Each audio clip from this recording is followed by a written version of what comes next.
함께 조금 더 자세한 종목들을 이야기 나눠보도록 하겠습니다. 오늘은 어떤 종목으로 또 시장을 바라봐야 할지 오늘 이데일리온의 박근호 파트너와 함께 이야기 나눠보겠습니다. 안녕하세요, 파트너님. 안녕하십니까. 네, 반갑습니다.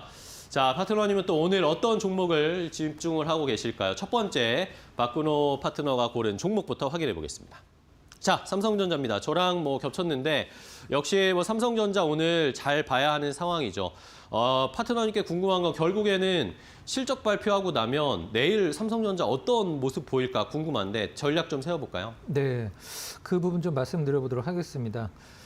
삼성전자 오늘은 이제 앵커께서도 브리핑을 하셨듯이 자동차가 사실 오늘은 시장의 중심인 것 같아요. 근데 삼성전자나 하이닉스는 올라도 시장에서 이제 가장 이슈가 되고 떨어져도 이슈가 되는 이제 종목 섹터다 보니까 삼성전자에 대한 관심을 조금 더 둬야 될 상황이다 이렇게 말씀을 드리는데 삼성전자, 하이닉스 주주분들이 오늘 좀 아쉬워하는 이유는 고점에서 좀 밀려서가 아니라고 생각을 하고 있습니다. 어떤 점이 가장 아쉽냐면 아니 밤 사이에 마이크론이 10% 올랐는데 삼성전자, 하이닉스가 고점에서 밀리고 있다니 이게 무슨 일이냐라고 이제 생각을 하실 수도 있는데 엄밀히 얘기를 하면 마이크론이 조정을 줬을 때도 그동안 삼성전자, 하이닉스가 시장에서 많이 올랐기 때문에 약간의 좀 눈높이를 맞추는 과정이 아닌가라는 생각을 좀 하고 보시면 될 것 같아요.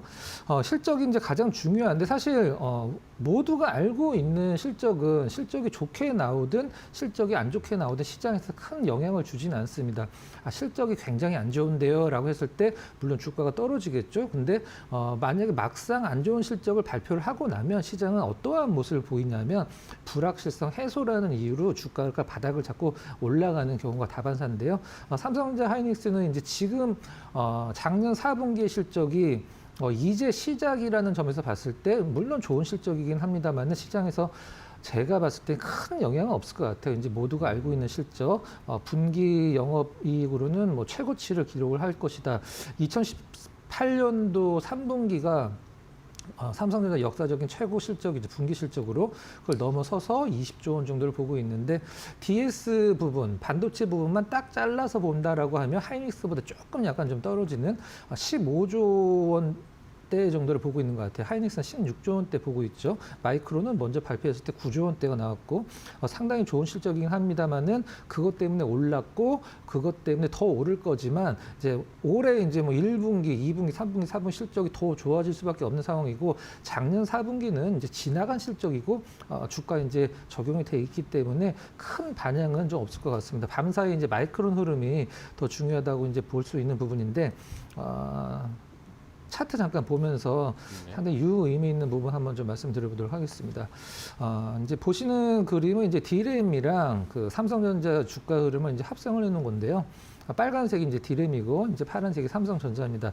여기서 가장 중요한 부분은 물론 하이닉스 같은 경우는 HBM이 워낙에 크기 때문에 D램 가격이 중요하겠냐라고 생각을 하실 수도 있지만 D램 가격이 꺾인다는 것은 이 HBM도 꺾인다는 뜻입니다. 실질적으로는 경기 자체가 하이닉스 같은 경우는 D램 라인을 HBM을 많이 좀 돌려놨기는 했습니다만은 이 D램이 지금 가격이 올라가는 게 이 HBM도 서버, AI 이런 것 때문에 수요량이 많아지기 때문에 올라가는 거기 때문에 D램 가격이 꺾인다는 것은 이 AI 자체가 꺾이는 거라고 보셔도 될 것 같아요. 이 차트에서 가장 유의미 있는 부분이 어느 부분이냐면 11월 달서부터 12월 달까지 삼성전자가 좀 잠깐 좀 쉬었죠. 실질적으로는 좀 약간 들락날락하는 흐름을 보여줬었는데 이때 D램 가격 흐름을 봤을 때는 삼성전자 흐름은 잠깐 좀 한 달 반 정도 쉬었지만 D램 가격은 이제 계속 올라갔었죠. 무엇을 의미하는 거냐면 D램 가격이 계속 올라가는 한 삼성전자, 하이닉스 주가가 조정이나 횡보를 보이더라도 결국엔 D램 가격을 추종한다라는 걸 우리가 여기서 확인을 할 수 있을 텐데요. 물론 D램 가격이 매일 오를 수는 없겠죠. 근데 확연하게 누가 보더라도 이거는 추세가 꺾였다라는 느낌이 나오기 전까지는 삼성전자, 하이닉스가 시장에서 좀 약간은 실망스러운 흐름이 나오더라도 계속적으로 홀딩 포지션 잡는 게 합리적인 전략이라고 생각이 되고 있고요. 정리를 좀 하면 실적은 이제 누구나 다 알고 있습니다만은 작년 실적이고 올해 실적이 더 중요하기 때문에 그렇게 큰 신경 안 쓰셔도 될 것 같고요. D램 가격 이제 삼성전자, 하이닉스의 주가의 조정을 보여줬을 때 D램 가격을 항상 확인을 하면서 D램 가격이 했다라고 하면은 이제 뭐 삼성전자, 하이닉스 조금 좀 보수적으로 볼 수 있긴 합니다만은 디램 가격이 탄탄하게 상승세를 유지를 하고 있는 한은 조정을 무서워할 필요는 없다. 이렇게 정리를 한번 해보도록 하겠습니다. 네, 알겠습니다. 자, 박근호 전문위원은 말씀해 주신 것처럼 실적도 뭐 내일 중요한데 디램 가격의 추이가 중요하다라는 거, 삼성전자의 주가와 연동할 수 있는 여부 계속 저희가 체크하면서 투자 이어가도록 하겠습니다. 자, 그럼 다음 위원님의 두 번째 선택 종목은 또 뭘까요? 오늘 시장에서 봐야 할 종목 바로 하이브입니다. 자, 하이브도 이제 3월 들면 BTS가 완전체로 복귀를 하고 뭐 한알령 해제와 관련된 이야기가 뭐 직접적으로 연관이 있는 것 같지는 않지만 최근에 어쨌든 엔터주들이 다시 좀 꺾여버렸어요. 이거 어떻게 투자 포인트를 잡아야 돼요? 오히려 뭐 지금 담아야 될지 어떻게 보고 계세요, 의원님? 네, 좋은 어떤 가격을 주고 있다라고 생각을 해서 하이브를 한번 준비를 해봤는데요. 앞서서 이제 앵커께서 하신 멘트 중에 가장 중요한 부분이 있습니다. 사실 우리나라 엔터 4사가 중국 시장이 그렇게 중요하진 않습니다. 반대말로 이제 한알령 이렇게 중요한 부분은 아니죠. 그동안에 뭐 한알령이 만약 엔터사들이 작년이나 올해 초에 이제 주가가 올라갈 때 뭐 한알령이 풀려서 올라갔거나 그런 부분이 아니었고 한알령이 진짜 중요한 섹터는 게임이나 이제 뭐 콘텐츠를 제작을 하는 스튜디오 드래곤 이런 이제 종목들이 직접적으로 한알령의 이제 영업이익이나 실적이 이제 영향을 미치는 부분이고 엔터 4사는 사실 그렇게 큰 영향은 없습니다. BTS 3월 22일 날 5집으로 이제 컴백 예고가 돼 있는 상황인데요.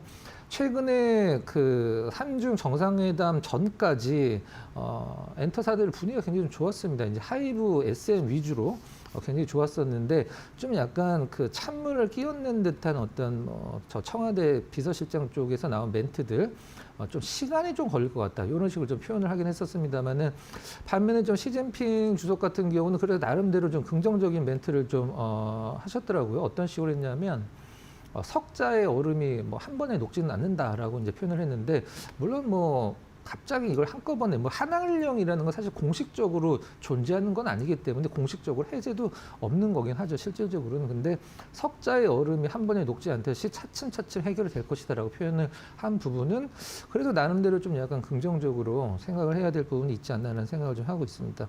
시장이 앞서서 이제 삼성전자 말씀을 드릴 때 이미 알려진 실적은 그리고 지나간 실적은 주가에 큰 영향을 주지 않는다라고 이제 제가 말씀을 드렸었는데 하이브의 올해 26년도 시장이 예상하는 예상 실적은 사실 뭐 이 정도로 퀀텀 점프가 나오는 것이 가능할지 BTS가 얼마나 대단한지를 이제 증명해주는 어떤 예상 실적이 나와주고 있는데요. 작년에 일단 뭐 실적이 안 좋았기 때문에 기저 효과도 좀 있긴 합니다만은 작년에 하이브 영업이익 상당히 안 좋았죠. 이제 1,000억이 안 돼서 913억을 기록을 했고 올해는 BTS로 인해서 증권사들마다 조금 약간 예상치가 틀리긴 합니다만은 그래도 5천억 전원을 충분히 나올 것이다라고 이제 시장은 좀 내다보고 있는 상황이죠.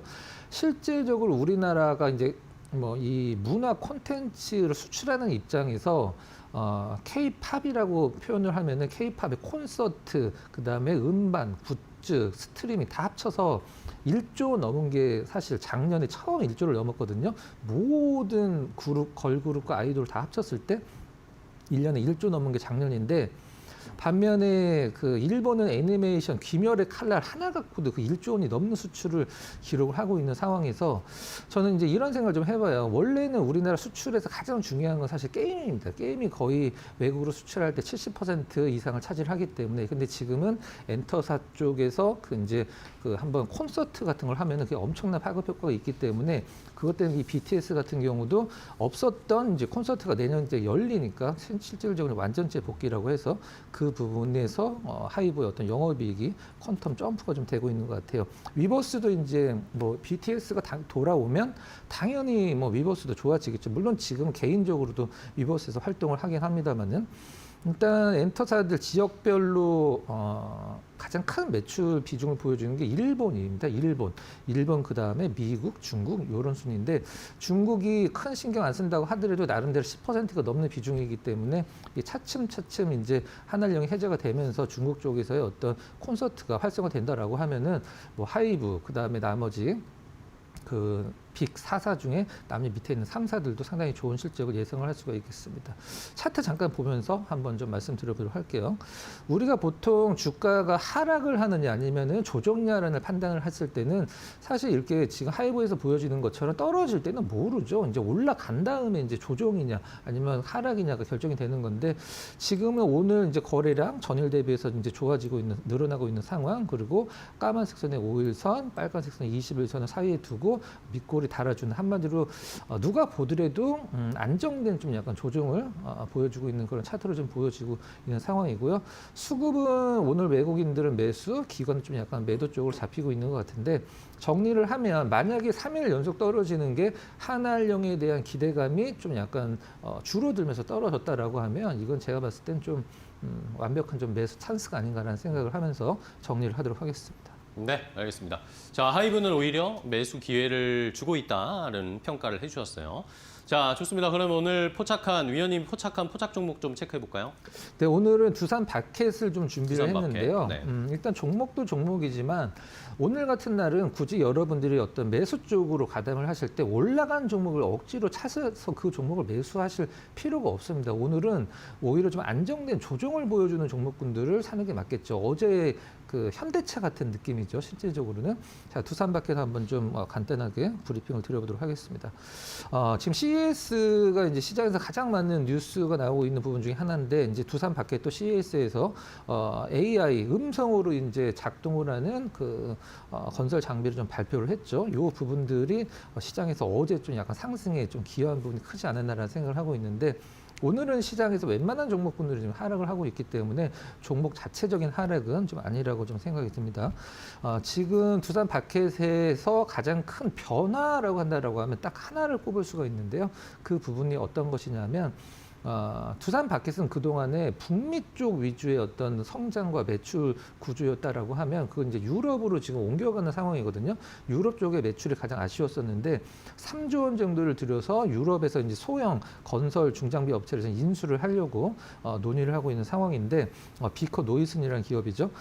이게 왜 중요하냐면 그동안에 그 북미 위주의 어떤 그 영업을 했던 두산 바켓이 독일의 이제 그 소형 그 건설 기계 장비 회사를 인수를 한다라고 하면은 유럽 쪽에서 완벽하게 이제 자리를 잡을 수 있는 부분이죠. 여러분들 이제 유럽 여행 가보시면 항상 느끼시는 게 아마 있을 거예요. 이게 좀 뭐 현대 건물이 없는 건 뭐 그쪽에 어떤 트렌드긴 합니다만 좀 굉장히 좀 인프라나 이런 것들이 굉장히 좀 낡았죠. 집들도 그렇고 지금 유럽 쪽에서 그런 인프라나 건설들의 주택들의 리모델링이 굉장히 많이 늘어나고 있는 상황이기 때문에 이 독일의 그 건설 장비 회사를 인수가 마무리가 된다라고 하면 두산 바켓이 이제 북미에선 당연히 1등이고 그다음에 유럽 쪽에도 상당히 높은 마켓 시어를 기록을 할 수 있다라는 점이 가장 큰 메리트라고 보시면 될 것 같아요. 이제 멕시코 공장 완공이 되면서 캐파 늘어나는 것도 상당히 긍정적인 부분입니다. 차트 잠깐 보면서 가격적인 전략을 한번 체크를 해보도록 하겠습니다.